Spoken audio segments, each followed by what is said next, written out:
V oblasti školstva, ktoré považujeme naozaj za veľmi dôležitú prioritu, spomeniem, že budeme presadzovať stabilizáciu a odstránenie chaosu, ktorý tam nastupuje nie každé volebné obdobie, alebo aj 3-krát za jedno volebné obdobie a to naozaj deštruuje celý vzdelávací systém.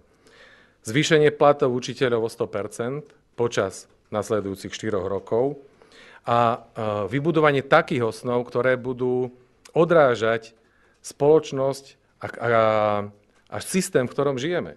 Dnes v ňom nenájdete zapracované systematicky od najnižších po najvyššie vzdelávacie stupne výchovu a vzdelávanie v oblasti demokracie, spôsobu fungovania ekonomiky, slobodnej spoločnosti a slobodného trhovo-sociálneho hospodárstva.